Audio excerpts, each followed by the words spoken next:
Be me. Driving home from the city one night. Have friend and passenger. Notice figure in grass area dividing the road. Figure in a wedding dress. Shrug. Probably from a party. Car gets closer. Early warning signs.exe. Woman seems to be screaming. Jaw is contorted. Face looks like plasticine. Head moving unnaturally. Drop friend off. Decide to head back in case she's hurt. Or maybe a picture. Nothing. A few weeks pass. Mom comes in. Tells me about her spooky morning. What happened? I was reversing out the driveway. And?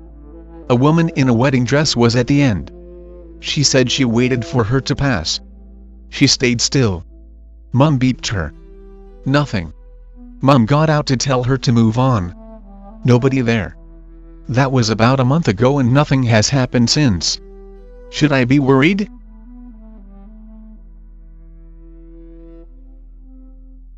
Be me, 23.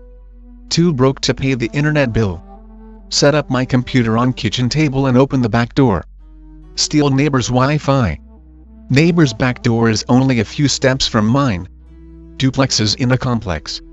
Late at night, midnight or so. Just pissing around on the computer. See some movement in the corner of my eye. See a dog peeking through the screen door. Nothing spooky. Don't know what kind of dog it is. Probably a mutt. Big, slender, long legs, pointy ears, long snout. Pour some food out on the ground for it. It has absolutely no interest in the food. Surprising, given how skinny it was. Realize my own dogs haven't reacted at all. Find them cowering in my bedroom. Completely oblivious, I make fun of them for being scared, they're small dogs. Come back, dog is still there. Notice it looks slightly different. Jowls were suddenly distinctly longer. Ears much bigger. I suddenly feel uneasy. The dog sort of gives me a look, as if it picked up on that. I reach to shut the door. Dog jumps up on the screen door. Scares the crap out of me. I slam the door, lock it. Hear howling all night. Another neighbor notices it too. Asks me the next day if it was my dogs. My dogs have cowered all night. Nope. Could have been nothing, but I can't really do the experience justice in Greentext, I suppose. I'm still stealing internet with the door open, but I have a blanket draped over it just in case. Every so often I'll hear something outside and my dogs will freak out, and I'll shut the door. Haven't seen that dog since, though. Be me. Be about the age of 4 or 5. Be in the back seat of an old Corvette with uncle driving, and mom in the front seat. It was about 12 or 1. Couldn't see the clock, only the moon peering through the forest canopy. Live in rural Appalachia and have to drive 80 trillion miles to get anywhere. Driving to uncle's home in deep West Virginia. Remember nodding off because it was way past baby Anon's bedtime. Remember finally fading off and then hitting the floorboards. Come up crying but making no noise. Could breathe but even the engine was silent. Uncle and mom sitting in idled car with blank looks on their faces, mouths agape. Super scared of what it is, cause bears and wolves and cougars and them little. Look out into the headlights. See bright headlights bending around a shape. Not deflecting, bending. Shape is roughly 7 foot and is very distinctively a giant man-sized fucking owl. Owl man thing is staring off to the side of the road. Why was owl man thing in the road to begin with? Silence catches up to the car and my ears plop and I scream. Owl thing's head rotates with an audible click. Can still see the eyes when I close my eyes 30 years later. Uncle remembers the night but not the event. Mom died without confirmation. Can't find anything about giant owl man except Stolas, an archdemon.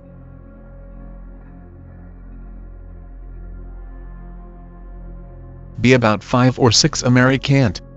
Living in an old ass house in Germany while dad was in army. Wake up in bed one night. I'm not alone. Sit up and look around. Don't see anything. Suddenly a black mass forms in the far upper corner of my room. The room was dark, but this thing is much darker. As the black orb floats to the floor, It slowly morphs into a person. What's all this now? The shadow walks in odd jerky movements. Like a low frame rate kind of jerky. Shadow man ignores me and walks out of my bedroom. Completely silent. I get up to follow it, because stupid kid. It walks down the hallway. Completely silent. It walks down our stairs. Completely silent. It merges with the darkness at the bottom of the stairs and disappears. My face when I realize it didn't make a sound going downstairs. Our creaky stairs that not even me at my age could go down silently, much less a full-size person. Fight or flight kicks in, and flight wins. Run back to my room and shut the door. Hide under my covers until I fall asleep. Not the only thing experienced in that house, but the only one I experienced. My sister also told my mom she saw a man sitting on her dresser telling her it was going to be okay. Then a few weeks later she got a rare kidney disease she almost died from.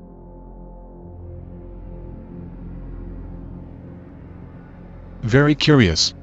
Reminds me of this story my strict, no-nonsense grandfather told, over and over to anyone who would listen and swore to its truth, even as his mental state/memory deteriorated later in his life. Be my late grandfather, late 1950s. Born and raised in remote, very religious Greece, mountainous and secluded area. Walking back to his own village once late at night. Hears something trotting behind him. It's a little dog, almost puppy-sized. Grandfather thinks it's strange, hadn't encountered any dogs of that kind, especially alone in such a remote area. Doesn't think much of it, keeps walking. Continues to hear trotting. Turns around again. This time, he swears the dog was a little larger than before, but he dismisses it as his imagination. He is slightly spooked, but the dog still seems harmless, if not a little strange in following him. Trotting seems to get louder. Grandfather turns around once more. There is no disputing it this time, the dog was definitely larger, considerably so, growling quietly. Now he's definitely frightened, and every time he looks over his shoulder, the dog is getting larger and seems to have evolved into some kind of hellhound or demon. He's running now for his life from this demonic hound, convinced entirely he had somehow attracted some demon or other. Along the lonely road he passes by a chapel and busts inside, slamming the door shut and encasing himself in darkness. He leans against the door panting in terror. As he does so, he swears to this day he heard a cold voice on the other side of the door that chills him to this day. You're lucky you were protected tonight. Grandfather believes the demon was referring to the piece of an Orthodox saint's fabric he kept on him for protection. The saint had a connection to my grandfather's region. Other relatives from the same/neighboring villages experienced similar demons if anyone's curious. Be me. Be 17/18. With girlfriend and a friend. We go to an old office building type thing in my small town. Front gate's locked, so we walk round the side to a hole in the back fence. Place is dirty, hasn't seen any activity for a long time. For layout, there was the offices and next to that was a storage barn kinda thing. It was big with a couple of old wire wheels and chairs. We walk around offices, nothing interesting. Smoke a doobie in an office and keep exploring. Go into barn. It's really spacious with a single pigeon in the room sitting calmly, not caring we are there. Go to a wire wheel laying on its side like a makeshift table. There's stuff on it. What looks like an old invoice notebook and 2 Polaroid pictures. Wedding photos. They look very water damaged. Not surprised, it's an old building and water can probably get in. Get urged to burn one of them for fun cause I'm a stupid teenager. Half the picture burns and hits the fan. Hear loud banging. Pigeon is going apeshit. Constantly flying into the walls and not stopping. Can hear another banging noise on the walls but quieter and noticeably different. Loud ass grinding noise coming from outside, like heavy metal on concrete. Nope, out of there. Can't hear a thing. Confused, walk around barn thing. Nothing that could be making the grinding noise, not like there's anything to hear. Go back in the barn and noises are still going and pigeon is still freaking out. We dip out the area and go away. Told one of my other friends about it, proper roadman and hard to scare, Once I tell him the story, his expression goes blank and wide-eyed.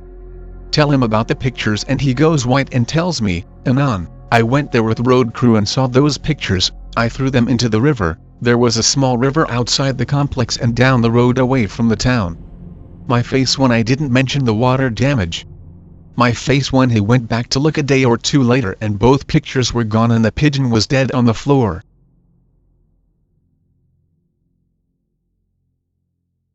Here's one about my experiences on a ghost bridge in rural Alabama. Be me sometime around 2007. Live about 1.5 hours away from a girl I used to mess around with, let's call her E. Decide to drive down and visit, maybe get some friendly benefits. She tells me her and a bunch of other people I've barely met are going to check out a local ghost bridge. X-freak before I knew about /X, so I'm 110% in for this. My first indication the night was going to suck happens the second I meet up at her friend's house, and he isn't there. No one knows what happened to her and can't get in touch with her, she just totally flaked out. Whatever, I've come this far. Time to go see spoopy shit. There's about 8 of us that pile up into the back of a truck and a shitty 4-banger and head out of town to the bridge. The lore is that slaves were hung off this bridge, and you can see shadow people walking down by the water's edge or feel a push of you sit on the edge and look down. Bridge is out on a dirt road. We pass over the road and in a clearing. Everyone stops and piles out. Our feet make sucking sounds as we walk to the bridge, because heavy rains have turned it clearing into a mud pit. We hang out on the bridge for a while trying to feel or see something, just shooting the shit. The bridge is small and wooden, but definitely high enough to hang someone off of. The spookiest thing was the trash under the bridge. Must have been a dumping ground in the 60s or 70s, because it's shallow enough to see and pew green washing machine, a bike, and other junk. Nothing happening, feels bad man. We all agree to go and start standing when one of the girls with us starts screaming and crying asking us if we can see her. WTF. She claims she saw a girl running out of woods downstream toward the bridge, but no one else saw anything. She's sobbing and runs back to the truck ready to go. We all pile up again. Truck starts and then we hear it. The sound was our tires spinning. No forward motion. We are sunk. The driver phones a friend with the tow cable, but it'll be 2 hours before he gets off work. My face when I'm stuck next to a ghost bridge with a bunch of strangers and a hysterical chick. Start doing the next best thing and all get out, try to push the truck out of its rut. No dice. We need grass and wood to get some traction. I and 2 of the guys start peeking around the tree line for good-sized branches to place under the wheels. We end up by the stream and everything is going well until I black out. This wasn't a blackout like I passed out. The moon was bright and I could see just fine, and then everything was black like I had gone blind. Out of the void, I suddenly see a 50-something-year-old black man staring at me, and I just feel pure hate. Not sure how long that lasted. It was probably a split second, but it felt like an eternity. My vision comes back and I look up. Suddenly realize I had wandered almost under the bridge. Nope. MP4. Uneasy feeling in my bones. Like some bad shit is about to go down if we stay. Tell the guys we need to leave and get back to the truck, but they laugh at me and say they are almost done. Gotta go fast. I hop in the truck and tell them I'm done for the night. I'm good waiting on tow bro, because someone is going to get hurt if we screw around by the bridge any longer. Barely get the words out of my mouth before we hear a scream and cursing down by the bank. One of the guys slipped into the stream and jammed his ankle. It's bleeding pretty badly and he can't walk on it. Oh hell no. Hysterical chick had calmed down, but locked herself in the cab after hearing me predict an injury. We waited on tow bro after that, and I ended up driving 1.5 hours back home at 2 a.m. Be forewarned, this isn't going to be one of those I'm freaking shaking and crying as I type this Greentexts. Not even gonna be particularly scary, just something weird that happened to me when I was younger. Be me, roughly 10 or 11. Be not me, younger brother, parents and grandparents. We live on roughly 100 acres of property in rural West Virginia. Our houses are within 300 feet of each other. Small apartment complex filled with mostly crackheads nearby. Rest of the local neighborhood, 17 houses total, is upper middle class. Besides the neighborhood though, there's no genuine civilization for 15 miles in any direction. That said, to the north of our house is 15 miles of untouched, mostly unexplored forest. Literally 90% of these woods have probably never been seen by human eyes to my knowledge. Anywho, before I was born, my grandfather cleared off most of the woodland from the property and found a pond in the process, which he stocked with fish. Used to go over and fish with my grandfather all the time before he slowed down. Nostalgia. My childhood. One day parents are out, mom is shopping and dad is at work. Brother and I are left in our grandmother's charge. I was still at that play outside acting like I'm John Halo himself phase, so I asked my grandmother if I can go out. She agrees but tells me to stay close to the house. After about an hour of messing around, randomly hear a voice. Turned in the direction I thought it came from, toward our house. Hear it again and immediately decide two things. For one, it's my mom's voice. For two, it's coming from our house or that general direction. Try to call back to her and start walking in that direction, thinking that she got back with the groceries and I just didn't notice. No response, just calls my name again. Wait, how the what? Realize two more things. Mom's car isn't in the driveway, the front door of the house is shut, and the voice is actually calling my name. Stop dead in my tracks and wait to hear the voice again. Yep, that's definitely my mom and she's definitely calling my name. Try to answer it again. No response. After a few seconds pause, it's my name again. Then I make one final realization. The voice isn't coming from the house, it's coming from the pond. Didn't really creep me out, just honestly confused me. Turned around and went back to the house. Heard the voice call my name one more time as I walked back inside. Told my grandmother what happened. She told me to stay put and went outside. Came back in after a few seconds and said to stay inside, it was getting late.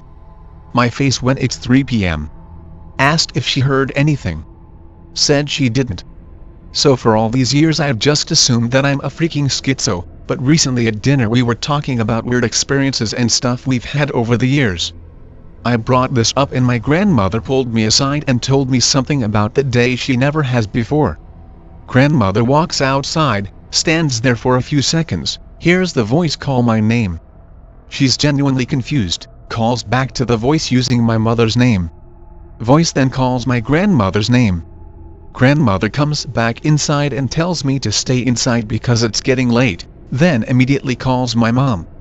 Mom is, in fact, still in town and won't be home for another 2 hours. So that's my story.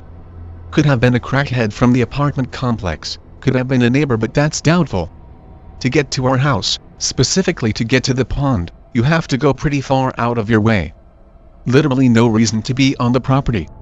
My grandmother and I both have really distinct names, so there's no honest way it was a bird or something weird like that.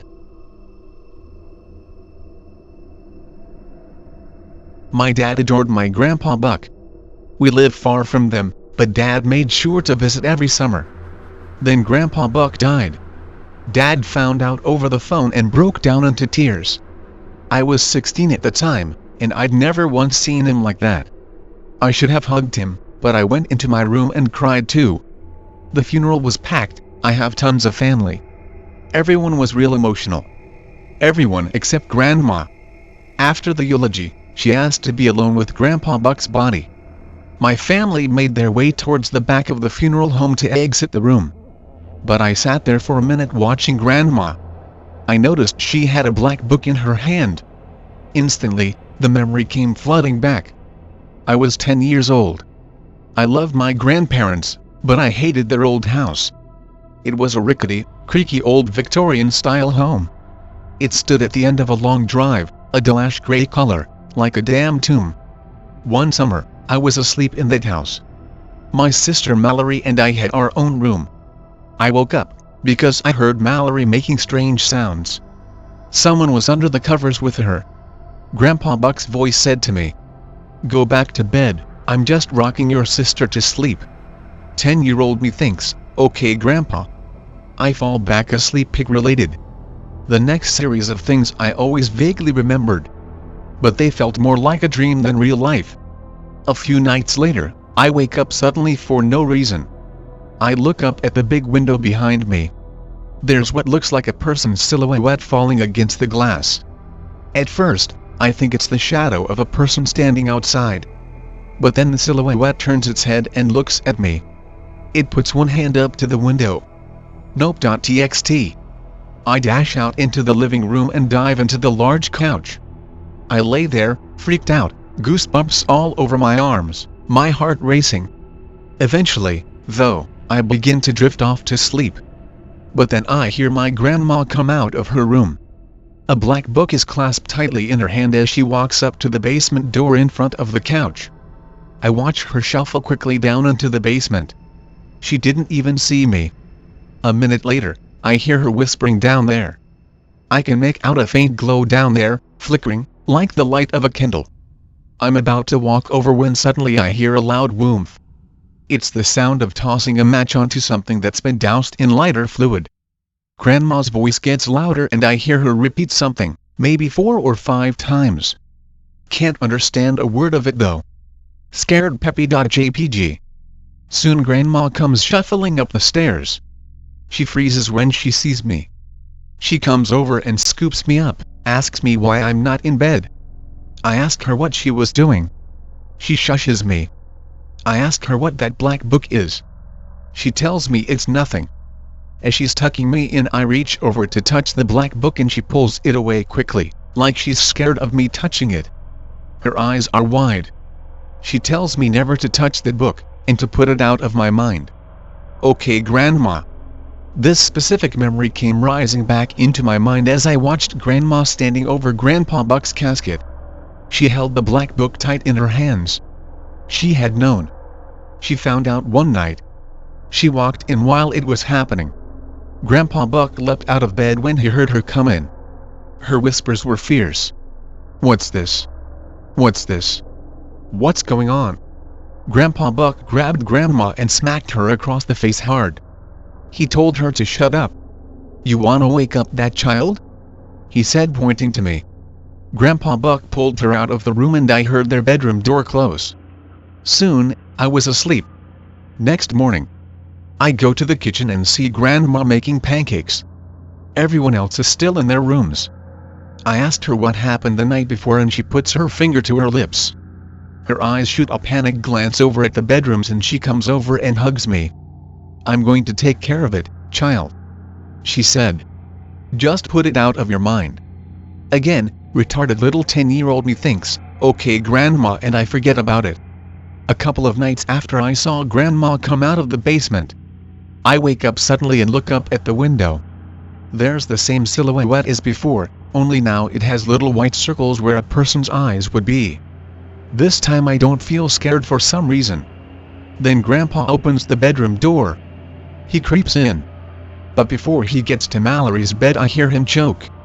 He puts his hand up to his throat and makes a sound like he's retching. His feet start coming up off the floor and he's standing on his tippy toes, moving backwards towards the bedroom door. His eyes are bulging, looking over at me, and his fingernails are scraping at the wall, like he's trying to claw his way out. He falls out through the open door and into the hall, gasping for breath. My dad comes out of his room. He's freaked out, asking Grandpa if he's okay. Grandma comes out of her room too, and she looks over at me. She puts a finger to her lips like keep quiet. After some time, Grandpa says, I just fell and got the wind knocked out of me, it's nothing. Grandma says, you sounded like something was choking you, Buck. He shot her a look like he knew what she meant. Not sure if he ever rocked Mallory to sleep again, but if he did, I don't remember it. Back at the funeral, everyone was hugging and crying as they exited the room. Soon it was silent, and Grandma looked over at me. There was a sad smile on her face. She put one finger up to her lips. Then she placed the black book in Grandpa Buck's casket. I still have no idea what it was.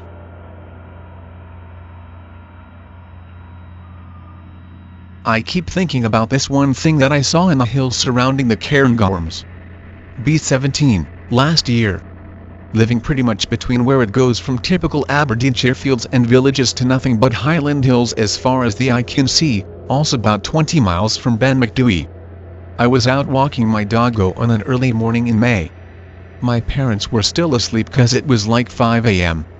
I decide to go up a nearby hill that takes about 3 to 4 hours to get to the top and back to the village. I do this walk sometimes when I feel up for it. Everything felt super normal, just out taking the doggo for a walk kinda normal. We get about a quarter of the way up and I let my dog Oscar run to this little pond about 30 meters ahead, so he could get a drink. While I'm walking to the pond, I see Oscar stood still looking over the water where there's a bunch of trees at the other side, and making this little soft boof barking noise like he noticed someone, but wasn't sure about whether to go after it, cause he knows I'm gonna tell him off. I just think he saw a person, so I put his leash on in case he does decide to go after whoever he saw.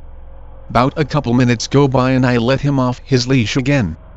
He's running round, picking up sticks and just being hyper, so I play with him for a little bit. I start to notice instantly a very distinct lack of birds tweeting around the area, and feel like something definitely wasn't right with Oscar. I kneel down to pet him, and he just looks at me, like he's scared of me touching him. I pick up a little pine cone and throw it ahead of him on the track we're walking, and he just sits there looking sad. I try walking up to him again. He just shoots off making a high-pitched whining noise, and nearly tripping up like he was terrified of me for some reason. I shout his name and tell him to come back, but he went in the direction where he saw whatever he saw at the pond. I had completely lost sight and sound of where he could have gone for about 5 minutes, so I started to panic and was shouting his name as loud as I could. I stop for a second and try to see if I can hear him rustling around somewhere, but absolutely nothing. Actually, there was no sound of anything, still, no birds, no wind, no people in sight, no signal on my phone. I start to freak out and kinda tear up as I'm like, for fuck's sake. The silence was almost deafening. Every time I thought I'd heard Oscar I'd stop and listen, but nothing. I got back to the track after about 10 minutes, still calling his name and tearing up, and this is when I heard growling/barking sounds coming from in the woods. I run toward where it's coming from and I see Oscar further up the hill from where I just was, but he was running after something. I thought it was still just a person he was running after, till I shouted his name as loud as I could. And instantly stopping as soon as I saw what it was he was chasing. What I saw looked like pig-related but was a little smaller/skinnier and black, walking on 2 legs like a person. I started feeling absolute dread and panic as I was running toward Oscar as fast as I could to get him, shouting his name and telling him to come to me. Oscar just turns round and runs back to me with his tongue hanging out like it's a regular Tuesday. I was just glad he was alright. I tried looking up to see where it had gone, but I couldn't see it, so I just put Oscar on his leash and ran as fast as I could back to the village. Barely caring about what I saw till I got home really. Some big dog man or what the hell. When Oscar got back to me I noticed he was acting normal again, which was good. It freaks me out now I think of it. I live less than a mile from where I saw it. I still go up those hills with people though, cause I had been for about a year before that happened. I'm always gonna be wondering about it though, like I know there's gonna be more somewhere way up there. Anyone round Cairngorms see or hear anything like this? I only saw the back of it, and it was headed up the hill and going sorta left, which was a pretty dense part of the woods. The hill track goes up for a long time, and round, and down the hill. But I was off track cause I know my way around this hill a bit. It seemed like it wasn't really bothered by me shouting or Oscar barking. It was just going where it was going, and I was more focused on getting Oscar and bolting down the hill. But just seeing something like this isn't a regular occurrence around here. When you think of these creatures you think of all these Americans that glorify these stories, and make it seem like spooky shit only happens over there. I mean, there's some stories of creatures in Scotland from like the 1200s to the 1700s, or some shit in the hills and mountains around here, but seeing what this was, made me think that there should really be an in-depth investigation here.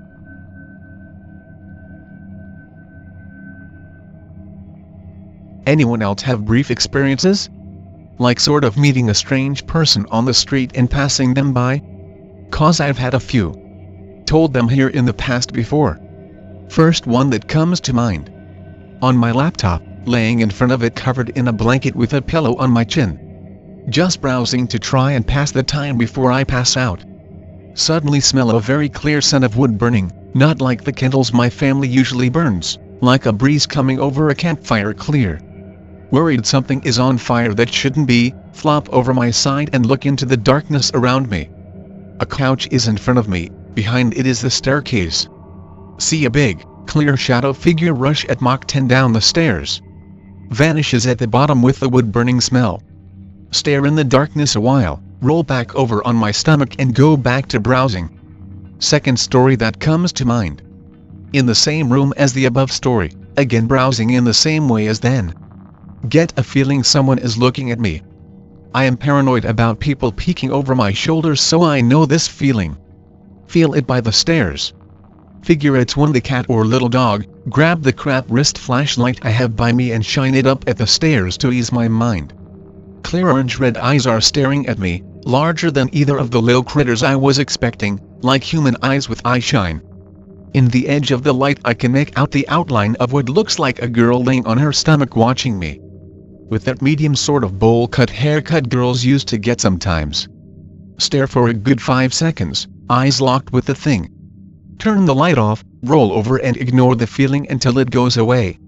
Third story that comes to mind. Going to bathroom late at night. Closest bathroom is past a short hallway under those stairs. Flick lights on, close door and catch myself in the door frame for no reason. Smiling, looking fine, reflection, what the hell is that? See what looks like a pale face and hand peeking and looking at me down the hall. Anus loosens in fear as the door closes behind me in the moment I spot that damn thing. Stand there and decide to do my business, quickly scurrying back out of the hallway when I'm done.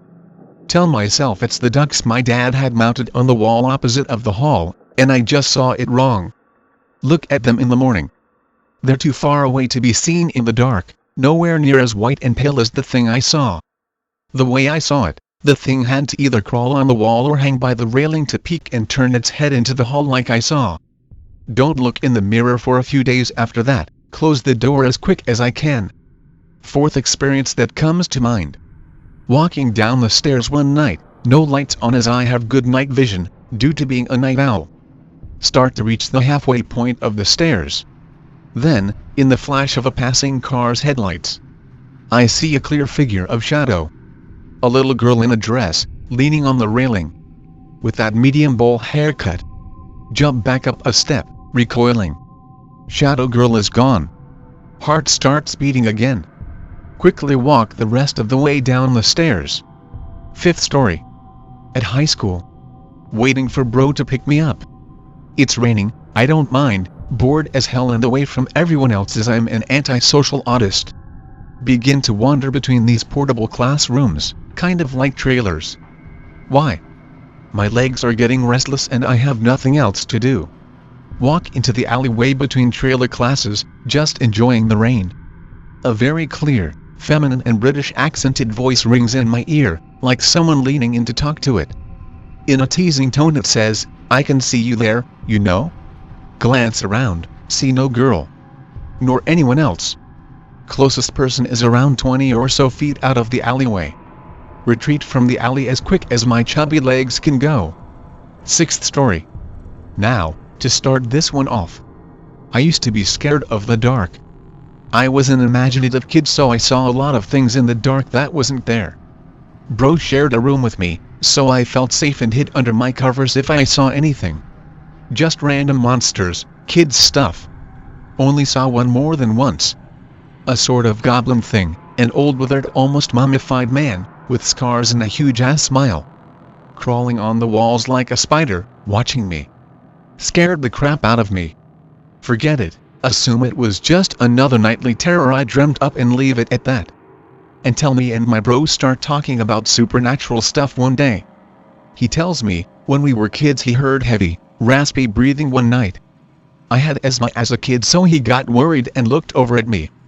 And from this corkboard above my bed, a goblin-like head emerged, withered and dried, covered in scars. Aged and with a big smile. Breathing heavily, it looked down at me as I slept. Bro, in all of his love for me, did exactly what I would do, and rolled over. I never told anyone about the crawling man, never thought about it for years. And bro just gave me a near exact description of the thing. Spricks and tell him, he's surprised about it too. I've also seen a UFO with most of my family one time, and I saw something in the woods me and my pops think was a Bigfoot. Things always go missing in my childhood home, and my bro and mother used to hear me and my younger sisters crying out for help while we were at school. Things have quieted down in recent years. Still don't like looking up at the stairs when I'm around that house at night though. I don't know whether I should post this because the person with me will know. Only one other person in the world knows this story. Summer holiday in the North Pole region of Norway, wooded area. Going for a walk around 3 p.m. with my girl. After breakfast, slept in bed together and had a really lazy hour afterwards. We've been speaking about going for a walk the entire time. It's already 2 p.m. Every single time we get up something drags us back in. Decide to watch some videos together. 3 p.m. Isn't it time to go? We should eat something instead. Decide to order food in. More than 4:30 p.m. Getting uneasy feeling. My girl still wants to go, it's summer so the sun won't go down. Everything around me feels unreal. Start to get dressed. About to go. For some reason, I decide I would surprise my girlfriend with a make-out session. She's feeling hot as well. We make out. It escalates. And escalates. It's already 7 p.m. Girl is exhausted and needs to rest a while. I'm feeling frustrated because I still want to go for that walk. Around this time I get a shiver up my spine. Start remembering things from a long time ago. I'm unable to sleep while she's dozing away. I walk around our apartment building with great unease. Need some company. Wake girlfriend up. She really doesn't want to wake up but eventually gives in. Tell her it's now or never, it's already 10 p.m. She starts to get dressed. I plan out the drive to camp. Now that I think about it, I've never camped and have no idea what I'm doing.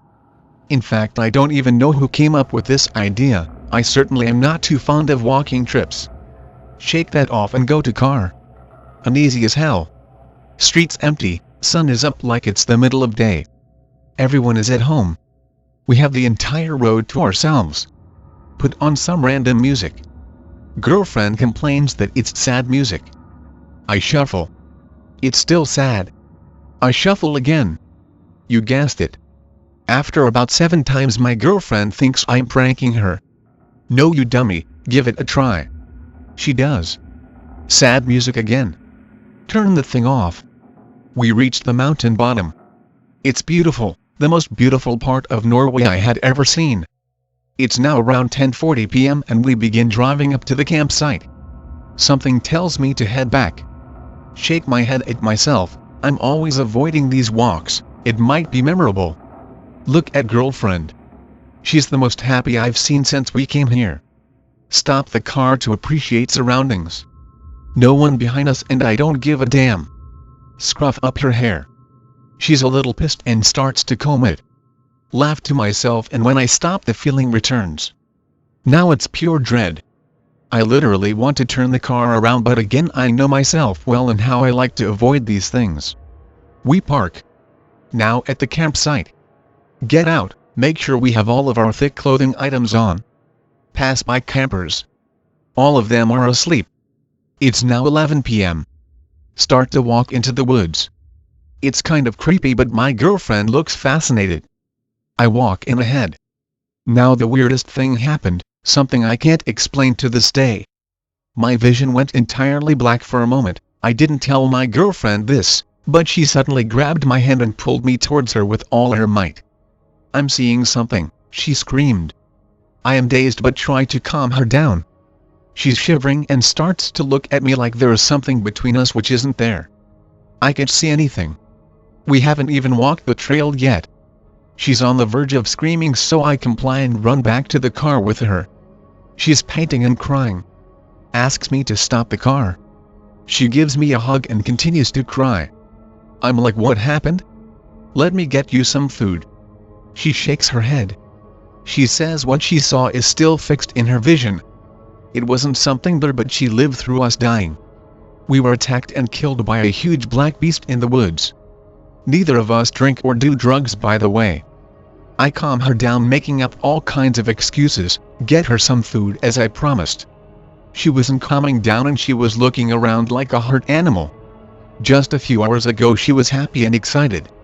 She is normally a carefree girl. Set her to bed with a movie, she's fast asleep.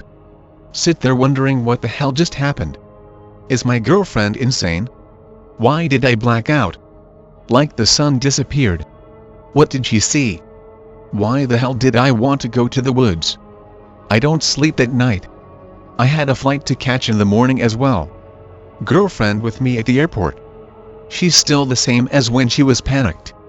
I hug and kiss her and tell her that I don't believe she's crazy or anything like that, and I'm not upset at all. We get into the plane.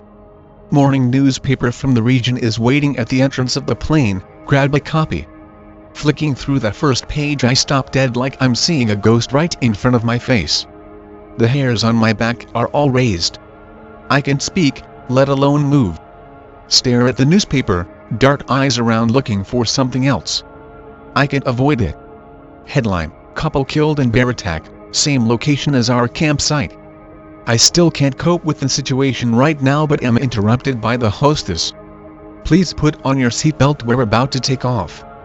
I say something unintelligible and very tonguey. She looks at me weirdly and with Nordic disdain. I begin collecting myself. She did watch us die, didn't she? And yet we are alive? What happened during that blank time? I must show her. I can't get myself to. I decided to keep it to myself from throughout the flight. Weeks later I show my girlfriend. After the fear subsided she feels vindication. Says that she must have had a micro-sleep and imagined the scenario. We came up with a million theories. But I know that somewhere buried in my subconscious is the real event that happened, which she saw but I didn't. The timeline where we may have both died.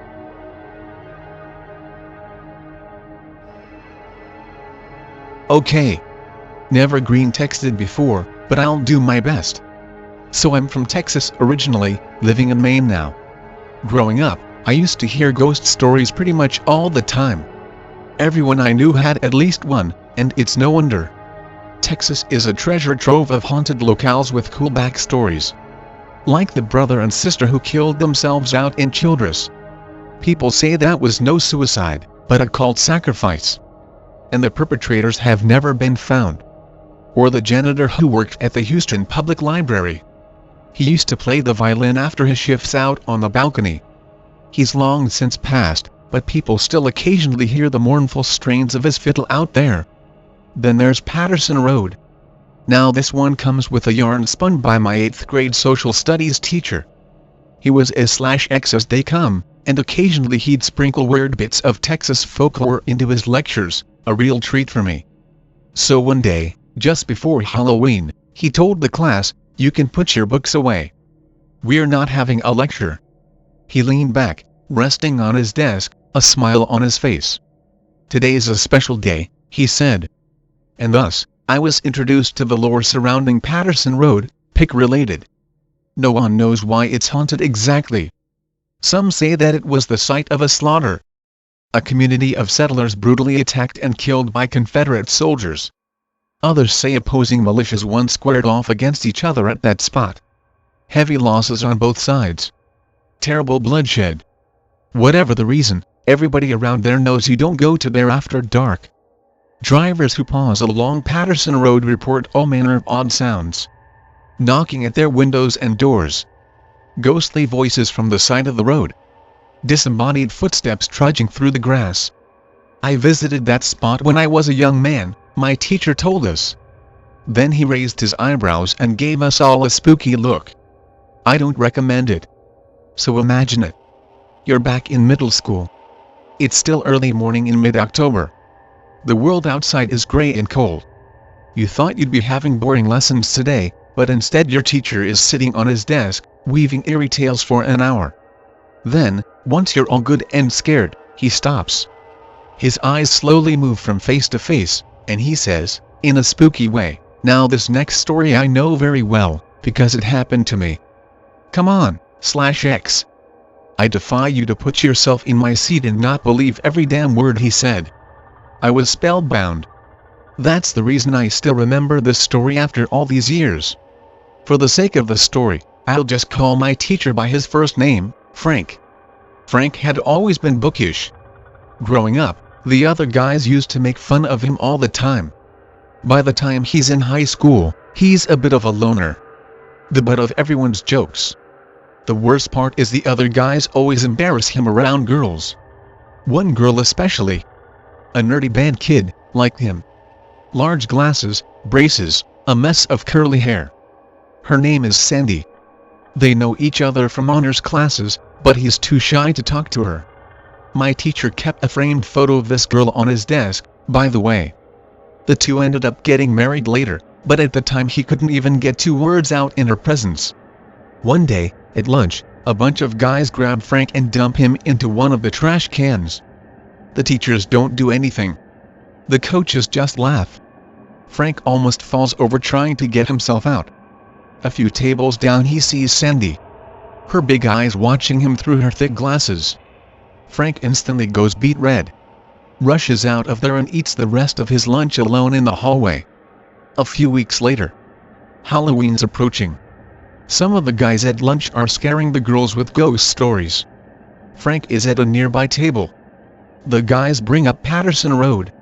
Start teasing Frank, saying he should go up there with them. The girls can keep you safe. Hardy har har. Frank's had enough.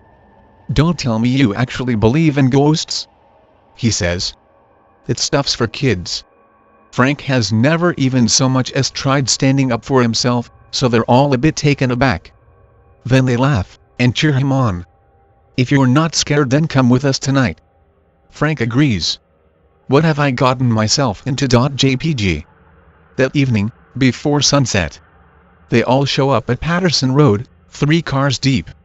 Frank got a ride with some of the guys. They tell Frank that if he's not chicken he should walk down the road alone. Frank's eager to prove himself. He gets out of the car, head high, shoulders back. There's more cheering from the guys.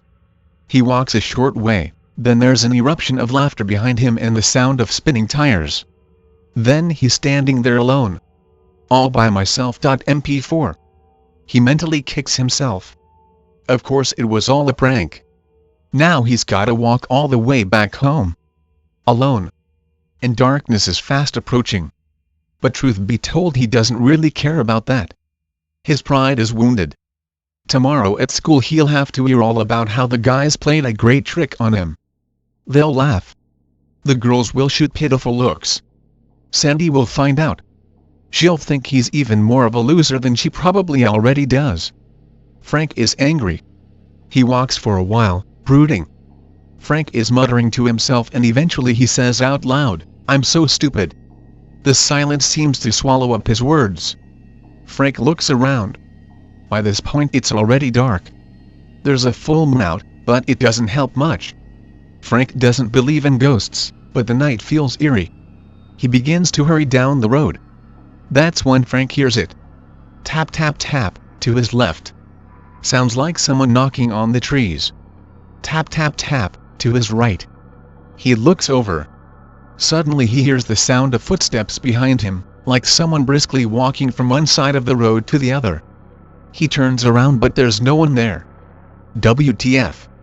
He figures some of the guys must have stayed behind to mess with his head. "You can't scare me," he shouts, and keeps moving. Then a rush of footsteps behind him again. Frank whips around expecting to see whoever it is. But the road is empty. Wow, they're fast. Frank begins to hurry down the road. The tapping continues as he walks.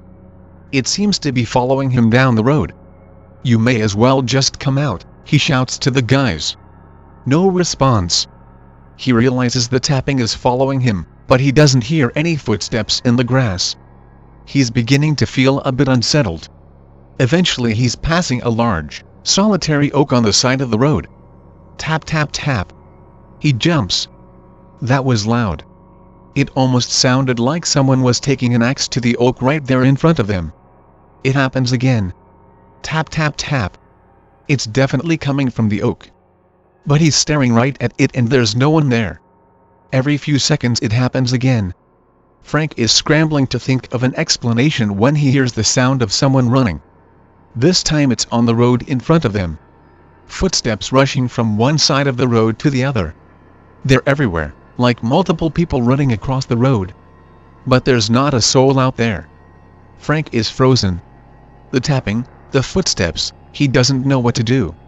He barely notices the approach of a car behind him, even as its headlights flood the road. The lights go out, the engine shuts off, and the footsteps stop completely. Frank turns around. It's Sandy. What's she doing out here? He rushes over to her and asks if he can have a ride home. Sandy can obviously tell he's a little freaked out. She tells him of course she'll give him a ride and Frank practically dives into the car. What's wrong? She asks him. Frank looks at Sandy, but can't get the words out. What if she thinks he's crazy? The engine's off, so it's completely quiet, and the silence is awkward. Tap tap tap. They both hear it. It's coming from right outside the car. From the left. Then from the right. And then it's so close that they both jump. It's coming from the window. Then from the car door, and the windshield, and the roof, and the trunk. Tap tap tap, freaking everywhere. Frank says, "Let's get out of here," and Sandy cranks the ignition. As they're taking off, the car passes the giant oak and Frank hears it again. Tap tap tap, like someone's whacking the tree with a 2x4. Sandy floors it. They're hightailing it out of there, and pretty soon they're back on a main road. I never went to Patterson Road again, at least, not after dark. There was total silence in the room. I always thought, you could cut the tension with a knife, was just a saying, but you could literally feel the heaviness of it. Then the bell rang, and everyone jumped. Keque.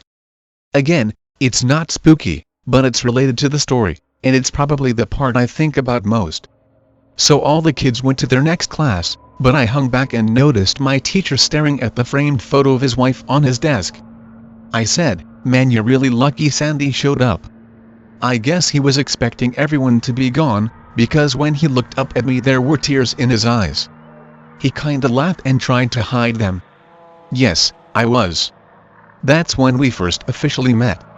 He seemed really sad, so I made this lame joke, like, "I guess you owe the ghosts out there a favor, since they got the two of you together." And my teacher said something weird. Yes. Sandy saved me. I was young and stupid, so I didn't put two and two together. But his wife was freaking dead. I only realized it later when I thought about it. Before I left, I said, "Well, she seems real nice." "Yes," he said, "she was." I thought about this story so much that I eventually went up to Patterson Road myself, but my story's not remarkable.